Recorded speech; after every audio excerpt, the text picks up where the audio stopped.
Hello everyone, welcome to my YouTube channel PAPC pharma classes. Last class में हम discuss कर रहे थे कंबाइंड इफ़ेक्ट ऑफ ड्रग्स, यानी कि ड्रग्स के कंबाइंड होने से कैसे कैसे कौन कौन से इफ़ेक्ट आ सकते हैं, ये हम डिस्कस कर रहे थे। जिसमें कि अपन ने फर्स्ट में पढ़ा था सिनर्जिज्म, यानी कि दो ड्रग जब इसमें ऐड हो जाती हैं तो वो एक दूसरे के इफ़ेक्ट को इंक्रीज़ करती है और उनको क्या बोलते हैं, सिनर्जिस्टिक ड्रग। ठीक है, ये दो टाइप से होता है, एडिटिव एंड सुप्रा एडिटिव। ठीक है, इसके बाद हमने डिस्कस किया था एंटागोनिज्म, जब दो ड्रग एक दूसरे के इफेक्ट को कम करती हैं कंबाइंड होकर, तो उनको बोलते हैं क्या, एंटागोनिस्टिक ड्रग। और इस चीज़ को क्या बोलते हैं, एंटागोनिज्म। एंटागोनिज्म कई टाइप का होता है, जिसमें कि फर्स्ट अपन ने देखा था फिजिकल एंटागोनिज्म, चारकोल जो कि एल्कलॉइड के मॉलिक्यूल को एब्जॉर्ब कर लेता है स्टमक में जाने के बाद इस तरह से अपने सरफेस के ऊपर, उसे बोलते हैं फिजिकल एंटागोनिज्म। नेक्स्ट है केमिकल एंटागोनिज्म। केमिकल एंटागोनिज्म के अंदर हमने इसके अंदर KMnO4 जैसे कि पोटेशियम परमैंगनेट लेते हैं, जब एल्कलॉइड की पॉइजनिंग हो जाती है, गैस्ट्रिक लीवेज राइल्स ट्यूब डाल के स्टमक के अंदर, फिर वहाँ से वो गैस्ट्रिक लीवेज हो जाता है और यहाँ पे जो पॉइजनिंग है वो ट्रीट होती है। टैनिन्स का काम आता है और वो एल्कलॉइडल टैनेट बना लेते हैं। ठीक है, चिलेटिंग एजेंट टॉक्सिक मेटल के साथ मिलके कॉम्प्लेक्स बना लेते हैं और फिर ये बॉडी से बाहर होते हैं। ठीक है, ऐसे ही फिजियोलॉजिकल एंटागोनिज्म, यानी कि जो बॉडी के अंदर ही होते हैं, जैसे कि ग्लूकागोन ग्लूकोज बढ़ाने का काम करता है, बॉडी के अंदर ग्लूकोज के लेवल को मेंटेन रखता है। इंसुलिन जो है ग्लूकोज के लेवल को ये भी यहाँ पे कम करता है, ये बढ़ाता है ये कम करता है, और दोनों यहाँ पे बैलेंस बना के रखते हैं बॉडी के अंदर।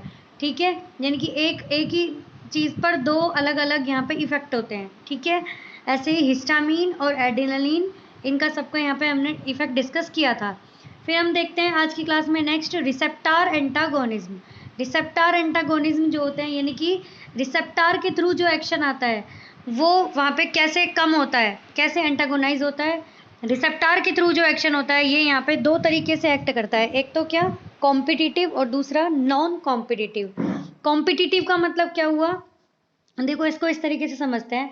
ये है क्या, रिसेप्टार, ये अपन ने बना लिया एक रिसेप्टार, इस तरीके से यहाँ पे ये बन गया। ठीक है, यहाँ पे कि रिसेप्टार हो गया और इससे जुड़ने वाली ड्रग यहाँ पे ये है। ठीक है, यहाँ पे ये ड्रग एक्ट करेगी। ठीक है, ये यहाँ पे इस तरीके से हमने मान लो कि जोड़ भी ली, यहाँ पे ये ड्रग ऐड हो गई। ठीक है, अब यहाँ पे ये ड्रग ऐड होके क्या करती है, एक्शन देती है अपना। इस चीज़ को क्या बोला, एगोनिस्ट। भाई यही काम होता है एगोनिस्ट का, बॉडी में जाना, रिसेप्टार से अटैच होना और अपना इफेक्ट देना। ठीक है, और एंटागोनिस्ट का काम क्या होता है, एंटागोनिस्ट भी यही इसी से जुड़ता है और यहाँ पे ब्लॉक कर देता है ड्रग के एक्शन को। अब ये मान लो एक ड्रग है, ये यहाँ पे जुड़ के एक्शन दे रही है, लेकिन इसी साइट पर एक और हमने मान लो यहाँ पे ये एक और ड्रग है। ठीक है, ये ड्रग भी इसी साइट पे ऐड होनी है। ठीक है, तो दोनों के बीच में क्या होगा, कंपटीशन होगा। यानी कि ऐसा हुआ कि एग्जाम है, उसके अंदर जैसे पोस्ट कितनी निकलती है और एग्जाम फॉर्म कितने बच्चे फिल करते हैं। ठीक है, तो सीट के लिए उसमें क्या होती है, लड़ाई होती है पोस्ट के लिए। ठीक है, ऐसे ही यहाँ पे एक ड्रग है, ये इस तरीके से यहाँ पे ये ऐड हो जाएगी और ऐड हो गई तो ये विन हो गई और यहाँ पे ये एगोनिस्ट जो एक्शन देगा। लेकिन कोई दूसरी ड्रग इसी साइट पे यहाँ पे बाइंड होने की कोशिश करती है, तो इन दोनों के बीच में क्या होगा, कंपटीशन होगा। और ये वाली जो दूसरी ड्रग है ये इसमें यहाँ पे ऐड अगर हो गई तो ये दूसरी वाली की ड्रग को क्या कर देगी, इसको एंटागोनाइज कर देगी, इसका इफेक्ट फिर नहीं आएगा। इसलिए जब एगोनिस्टिक ड्रग का हमें इफेक्ट चाहिए हो तो हमें इसकी डोज बढ़ानी होगी। ठीक है, यहाँ पे इसकी डोज बढ़ानी होगी। मान लो 5 mg हम पहले दे रहे थे, लेकिन जब दूसरी ड्रग भी यहाँ पे कंपटीशन कर रही है ऐड होने के लिए, तो हमें इस ड्रग की यहाँ पे डोज बढ़ानी होगी, इसको 5 से 10 करना होगा फॉर एग्जाम्पल। ठीक है, तो ये यहाँ पे फिर ऐड हो जाएगी, ड्रग की पोटेंसी डिक्रीज हो जाएगी, इसके अंदर ड्रग की पोटेंसी जो वो डिक्रीज हो जाएगी, लेकिन ड्रग ऐड हो जाएगी और अपना एक्शन देगी। ठीक है, इस चीज को बोलते हैं क्या, कॉम्पिटिटिव इनिबिशन। क्या बोला, कॉम्पिटिटिव इनिबिशन। अब देखो इसके अंदर, इसमें क्या है कि antagonist bind with the same receptor as the agonist, यानी कि दोनों सेम जगह एक्ट होंगे, सेम जगह बाइंड होने का ट्राई करेंगे। ठीक है, antagonist resembles the chemical with the agonist, यानी कि इनके अंदर क्या होगी, स्ट्रक्चरल सिमिलरिटी होगी। क्या होगी, स्ट्रक्चरल सिमिलरिटी। भाई दोनों एक जैसे होंगे दिखने के अंदर, तभी तो वहाँ पे कंपटीशन होगा बाइंड होने के लिए। ठीक है, तो दोनों के अंदर स्ट्रक्चरल सिमिलरिटी होगी। फिर क्या लिख रहा है, parallel rightward shift of the agonist of the DRC, यानी कि इसका मतलब क्या है, डोज रेस्पॉन्स कर्व जो है इस तरीके से आता है हमारा।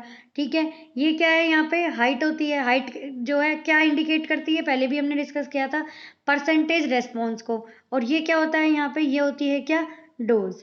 ठीक है, तो ये यहाँ पे डीआरसी कर्व जो है यहाँ पे ये यहाँ पे एक्ट होता है। यहाँ पे ये जो कॉम्पिटिटिव इनिबिशन है इसका यहाँ पे ये अलग तरीका का ग्राफ आता है। नेक्स्ट है, same maximal response can be attend by increasing the dose of agonist, जो कि अपन ने अभी पढ़ा था कि जब दोनों के अंदर कंपटीशन हो रहा है इधर, तो हम क्या है, एगोनिस्ट की डोज बढ़ा देते हैं, जिससे कि यहाँ पे एक्शन आएगा, लेकिन इसकी पोटेंसी जो है वो डिक्रीज होती है, बाकी एक्शन जो है वो इसका ज़्यादा आएगा फिर, क्योंकि एंटागोनिस्ट बाइंड नहीं हो पाता। ठीक है, intensity of response depends on concentration of both agonist and antagonist.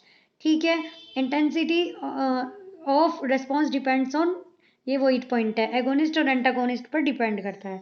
ठीक है, तो ये क्या हुआ, कंपटीशन कैसा हुआ, यानी कि इनिबिशन कॉम्पिटिटिव टाइप का। ठीक है, ये तो जो एक कंपटीशन हुआ, यानी कि जिनके अंदर दो ड्रग हैं जो कि स्ट्रक्चरल सिमिलर हैं, इनके बीच में क्या हुआ, ये कॉम्पिटिटिव इनिबिशन। कौन से टाइप का हुआ, ये इक्विलिब्रियम टाइप का। कौन सा हुआ, इक्विलिब्रियम टाइप का, यानी कि इक्वल है वो दोनों दोनों जब सेम पोटेंसी के साथ, सेम इफिकेसी के साथ यहाँ पे जब बाइंड होने का ट्राई करते हैं दोनों के, यानी कि सेम एफिनिटी होती है बाइंड करने की, दोनों की सेम एफिनिटी होती है, तो इस चीज को बोलते हैं इक्विलिब्रियम कॉम्पिटिशन, यानी कि competitive inhibition of equilibrium type. ठीक है, दूसरा होता है कॉम्पिटिटिव नॉन इक्विलिब्रियम। कौन सा होता है, नॉन इक्विलिब्रियम। ये कैसा होता है, ये इस तरीके से होता है कि मान लो ये रिसेप्टार है इस तरीके का, ये एक रिसेप्टार है। ठीक है, यहाँ पे ये इसकी एक यहाँ पे जगह है ड्रग के बाइंड होने की, और एक यहाँ पे ये जगह है ड्रग के बाइंड होने की। ठीक है, यहाँ पे ये एक ड्रग का मॉलिक्यूल एक्ट करेगा। ठीक है, और यहाँ पे ये एगोनिस्ट ड्रग यहाँ पे बाइंड होगी और यहाँ पे इसका एक्शन आएगा। ठीक है, यहाँ पे इसका यहाँ पे एक्शन आएगा। ठीक है, लेकिन इसमें क्या होता है, ड्रग का पूरा एक्शन नहीं आ पाता, यहाँ पे ये इतना ही यहाँ पे रह जाएगा। ठीक है, अब यहाँ पे कोई और ड्रग बाइंड नहीं हो रही, जैसे कॉम्पिटिटिव में हो रही थी दूसरी ड्रग एक ही साइड पे बाइंड, यहाँ पे दूसरा ये है, यहाँ पे ये एंटागोनिस्ट जो है, मान लो कि यहाँ पे बाइंड होता है या कोई दूसरी ड्रग यहाँ बाइंड होती है। ठीक है, वो बाइंड होके वो इसको तो नहीं बोल रही, यहाँ पे इसके एक्शन से कोई मतलब नहीं रख रही है, वो यहाँ कोई बाइंड नहीं हो रही, लेकिन वो दूसरी जगह जब बाइंड हो रही है, तो दूसरी जगह बाइंड होने के बाद यहाँ पे ये इसके एक्शन को इफेक्ट करती है, इसका एक्शन यहाँ है पूरा नहीं आने देती, ये इसके एक्शन को यहीं रोक देगी, रिसेप्टार को फुल्ली एक्टिवेट नहीं होने देती, ये जो दूसरी वाली है।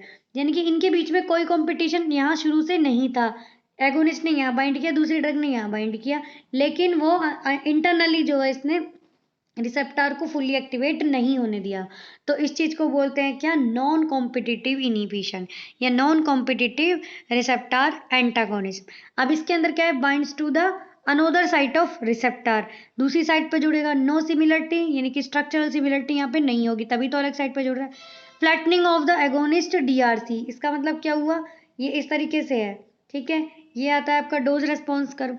अब यहाँ पे क्या हुआ, ये यहाँ पे इस तरीके का ग्राफ आता है, ये हो गई इसकी हाइट, परसेंटेज रेस्पॉन्स कर्व, यहाँ पे क्या होता है, डोज। ठीक है, क्वेश्चन आता है कि हाइट क्या इंडिकेट करती है, तो हाइट इंडिकेट करती है किसको, परसेंटेज डोज रेस्पॉन्स को। ठीक है, अब यहाँ पे इसके एगोनिस्ट बाइंड होने से इसका इफेक्ट क्या, इतना ही रह गया।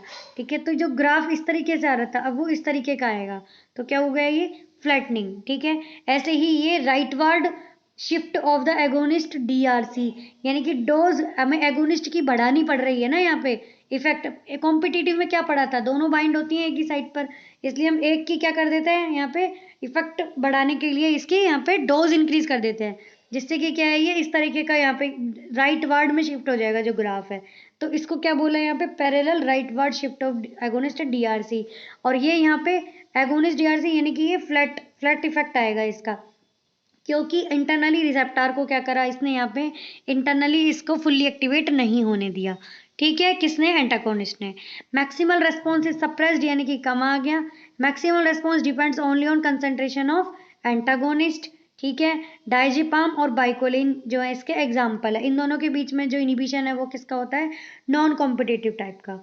ठीक है, और कॉम्पिटिटिव में भी नॉन इक्विलिब्रियम टाइप का एग्जाम्पल कौन सा होता है, इसके अंदर हम याद करें तो कौन सा होता है, जैसे कि जो एसिटाइल कोलिन और ऑर्गेनोफॉस फेट्स जो होते हैं, इन दोनों का competition acetyl choline esterase inhibitors से जो होता है वो होता है कौन सा, नॉन इक्विलिब्रियम कॉम्पिटिटिव इनिबिशन। ठीक है, तो ये यहाँ पे अपन ने कुछ यहाँ पे डिस्कस किए कौन से कॉम्पिटिटिव और नॉन कॉम्पिटिटिव टाइप का जो रिसेप्टर एंटागोनिज्म होता है। ये सभी इंपॉर्टेंट पॉइंट्स थे जो हमने इसके अंदर पढ़े, और इन सभी को क्या बोलते हैं, combined effects of drug. Next class में हम नेक्स्ट टॉपिक के साथ बात करेंगे। तब तक के लिए थैंक यू, धन्यवाद, जय हिंद, जय भारत।